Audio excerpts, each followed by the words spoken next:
Halo, masih dengan saya Evet Karistian. Di set video ini kita akan belajar bersama tentang competitive programming.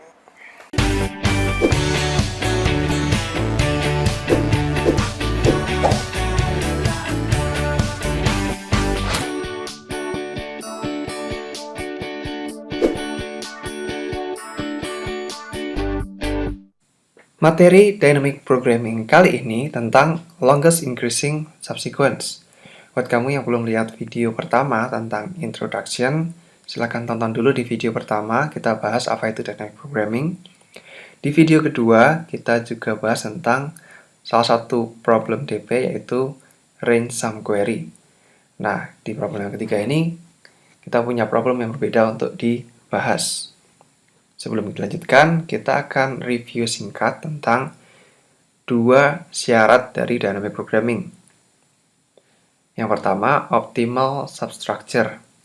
Apa itu optimal substructure? Sebuah problem DP pasti memiliki properti ini, yaitu ketika kita punya solusi optimal di subproblemnya, yaitu 2 dan 1 sudah memiliki solusi yang optimal, maka secara efisien kita bisa hasilkan solusi untuk yang parent-nya atau problem di atasnya. Misalnya di Fibonacci kita bisa dari Fibo 2 ditambah dengan Fibo 1 kita mendapatkan Fibo 3. Atau bisa jadi solusi dari properti yang kita cari adalah dari properti function 2 dan function 1 mana yang lebih besar, itu yang kita ambil di function ketiga. Kurang lebih seperti itu. Lalu properti yang kedua adalah overlapping subproblem.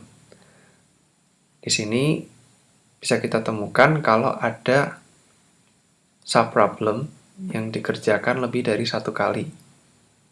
Misalnya di sini ketika kita mencari Fibonacci 5 misalnya, kita panggil Fibonacci 4 dan 3. Lalu kemudian ketika kita mencari Fibonacci 4, kita panggil Fibonacci 3 dan Fibonacci 2. Nah, berarti Fibonacci 3 ini kita panggil 2 kali.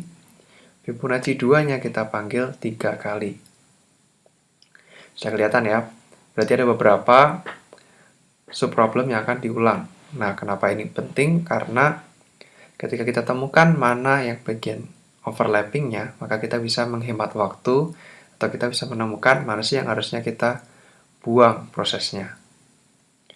Oke, sekilas reviewnya sudah selesai. Kita lanjutkan ke permasalahan di materi kali ini, yaitu longest increasing subsequence atau biasanya disingkat dengan LIS. Sudah ada yang tahu tentang LIS? Oke, kita simak dari kata per katanya. Kita mulai dari sequence. Sequence atau sebuah urutan biasanya ada posisi ke-1, kedua, ketiga, keempat, dan seterusnya. Dalam hal ini kita menggunakan integer. Jadi urutan integer berarti kita punya 1, 5, 3, 2, 6, 9, 2, 1 ini dengan urutannya. Ketika kita balik 5, 1, 3, 2, dan seterusnya, berarti itu bukan urutan yang sama. Cukup jelas kan? Lalu apa itu subsequence? Subsequence itu simpelnya kita bisa ambil bagian dari sequence-nya ini, kita buat sequence baru, tapi tidak boleh menambahkan angka baru, dan tidak boleh mengubah urutannya. Jadi ini kita ambil 1, 5, 6, 9. Berarti 3 dan 2 dihilangkan, 2 dan 1 kita hilangkan. Contoh lain, kita punya 5, 3, 2, 6. Dari mana? Kita ambil bagian tengah sini. 5, 3, 2, 6. Nah, dari dua contoh ini kita bisa lihat bahwa yang namanya subsequence itu boleh ada yang terpotong seperti ini. Jadi 1, 5, 6, 9. Boleh juga itu bersebelahan. 5, 3, 2, 6.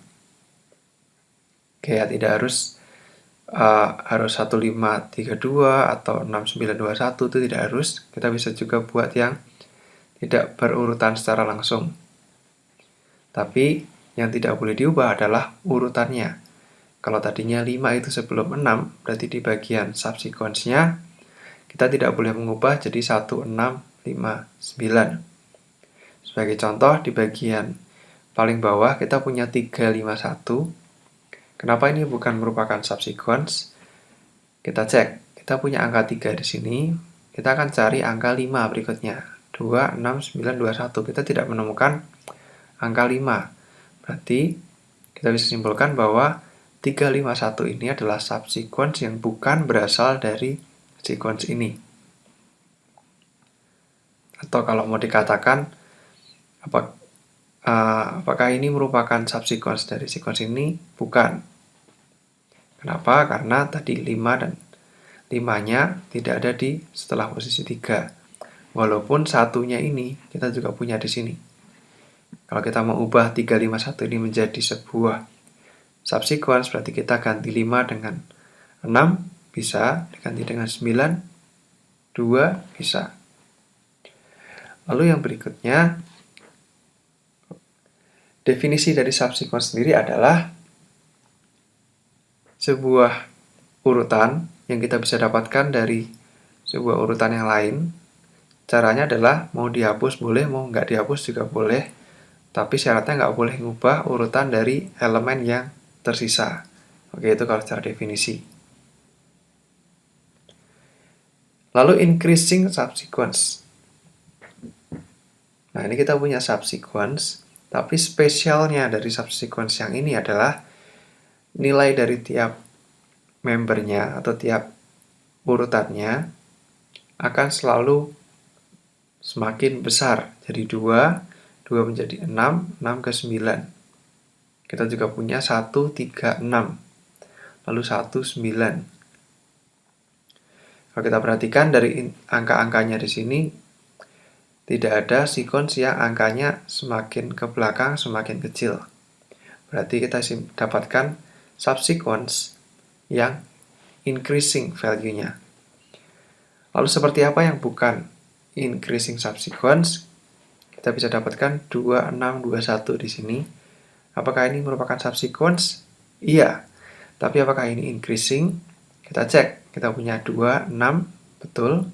Lalu 6 jadi 2. Ini bukan increasing. Harusnya kalau increasing kita dapatkan 7, 8, 9, atau kalau kita fokus ke sequence yang kita punya, berarti nilai berikutnya yang muncul hanya bisa 9. Berarti kita bisa dapatkan bahwa 2621 ini bukan increasing subsequence. Cukup jelas ya? Lalu yang kita cari di dalam problem ini adalah longest increasing subsequence. Longest sudah cukup jelas, berarti kita cari increasing subsequence yang paling panjang. Nah, contohnya untuk di sequence ini kita punya LES. Length-nya atau panjang LES-nya adalah 4. Kenapa 4? Kita bisa dapatkan dari 1369, 1569, dan 1269. Silakan bisa dicoba dicari untuk sequence lainnya, increasing subsequence yang lain. Apakah ada yang lebih panjang dari 4? Kalau tidak ada, berarti ini valid. Kita punya longest increasing subsequence-nya seperti ini. Nilainya 4 length-nya. Dan yang namanya longest increasing subsequence tidak hanya satu. Kita bisa punya beberapa varian dari sequence yang kita punyai.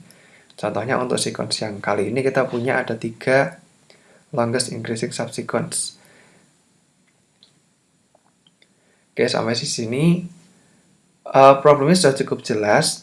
Jadi kalau kamu mau coba untuk solve problem ini, silakan dicoba dulu, pause videonya, buat algoritmanya, dan kemudian buat codingnya. Oke, buat kamu yang tetap mau lanjutkan videonya, kita akan bahas penyelesaiannya.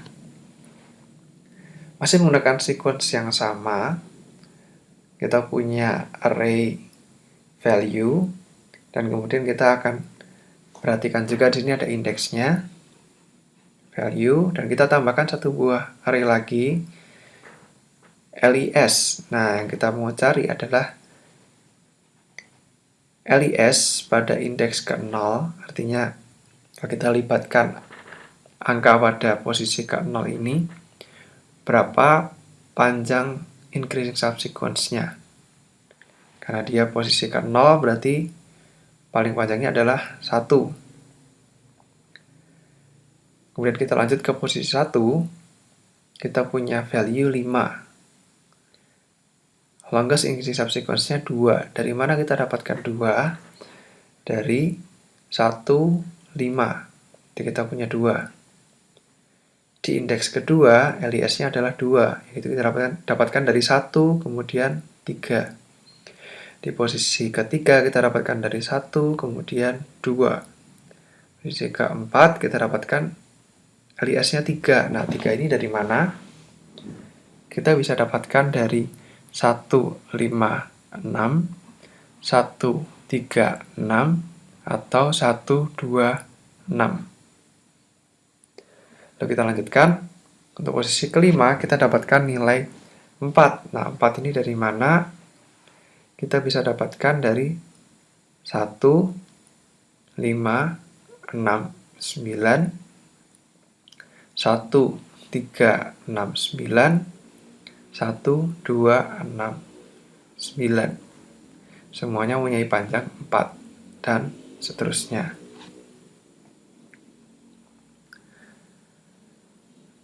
Nah, kalau kita sudah dapatkan nilai LIS-nya seperti ini, kalau kita mau tahu dari sebuah sequence ini mana yang paling panjang, kita bisa cari dari tabel LIS-nya ini. Paling panjang adalah 4. 4 di posisi ke-9. Kalau kita mau tahu sebenarnya urutannya mana aja, kita bisa lihat dari 4, kita cari yang lebih kecil dari 9, yang LIS-nya juga lebih kecil, ini 3. Cari lagi yang lebih kecil, 2. Jadi kita bisa pilih mau antara 2, 3, atau 5, karena semuanya di bawah 6, kemudian 1. Oke, ini harapannya yang kita dapatkan sebagai hasil akhir dari datanya kita. Kemudian apakah ini bisa di-solve menggunakan dynamic programming? Bisa nggak? Jawabannya bisa, karena kita memenuhi 2 kriteria DP. Yang pertama untuk optimal substructure-nya, bahwa kita bisa buat atau construct secara efisien dari subproblemnya. Kalau kita punya LIS 0, 1, 2, 3, 4, bagaimana kita bisa membuat LIS 5? Sebenarnya kita tidak perlu menghitung ulang setiap kali prosesnya. Sebenarnya kalau kita mau dari posisi kelima ini, yang bisa kita lakukan adalah kita cari yang value-nya di urutan sebelumnya, value-nya cari yang di bawah 9 atau lebih kecil dari 9. Karena dalam hal ini 1, 5, 3, 2, 6 semuanya lebih kecil dari 9, maka semuanya bisa kita pakai. Lalu yang kita cari adalah nilai maksimumnya. Berarti dari 3 plus 1, 2 plus 1, 2 plus 1, 2 plus 1, dan 1 plus 1, mana yang nilainya paling maksimum. Itu yang kita simpan sebagai nilai LIS ke-5. Lalu ada yang namanya overlapping subproblem. Nah, ini kita bisa lihat ada LIS 3 di sini dan LIS 3 di bawah sini. Berarti ada yang overlapping di problem ini. Oke, dengan 2 syarat ini berarti kita bisa solve problem ini menggunakan dynamic programming. Oke, sudah ada gambaran dari algoritmanya. Sekarang waktunya untuk coding, atau paling tidak coba untuk rumuskan dari algoritma tadi bagian utama DP-nya itu codingnya seperti apa. Silahkan dicoba, di pause videonya. Oke, sudah dicoba. Lalu coba kita bahas bersama untuk bagian utama dari coding ini. Cukup singkat, dan ini adalah coding yang bisa disimpan juga untuk persiapan ada kontes, kita butuh cheat sheet. Untuk LIS, simpan seperti ini aja sudah cukup. Karena dari coding pendek ini kita sudah bisa kembali mengingat bagaimana kita solve untuk problem LIS. Oke, kita bahas dari per line. Di baris pertama kita punya for dari 1 kurang dari sampai dengan n. Karena kenapa tidak mulai dari posisi ke 0? Karena posisi 0 tidak ada urutan di belakangnya lagi. Nanti bisa kita default dulu nilai LIS untuk posisi ke 0, seperti yang tadi kita bahas adalah pasti 1. Kemudian untuk tiap nilai i, kita akan cari urutan di sebelumnya. Jadi kita akan start dari 0 sampai kurang dari i. Berarti untuk setiap posisi i kita akan bandingkan dengan nilai di posisi j. J merupakan 0 sampai i-1. Jadi sebelumnya. Lalu baris ketiga, apa yang kita cek? Kita mau pastikan, karena kita mau cari increasing subsequence, maka value j harus lebih kecil dari value i. Sekali lagi, value j harus lebih kecil dari value i, supaya dia akan dapatkan terus increasing. Lalu apa yang kita simpan di bagian array LIS-nya? Kita akan cari nilai maksimumnya dari LIS i dibandingkan dengan LIS j plus 1. Seperti yang tadi kita lihat di tabel. Kalau kita mau cari LIS 5, apakah nilai LIS 5 sekarang ini dibandingkan dengan kita ambil dari LIS 3 ditambah 1, mana yang lebih besar? Kalau lebih besar LIS 3 ditambah 1, maka kita update nilainya menjadi nilai yang paling besar. Oke, buat teman-teman yang belum coba coding, sudah sampai di bagian solusi seperti ini, silakan dicoba lagi untuk coding secara lengkap. Bisa dicoba untuk inputkan nilai sequence-nya secara dynamic, kemudian hitung nilai LIS-nya.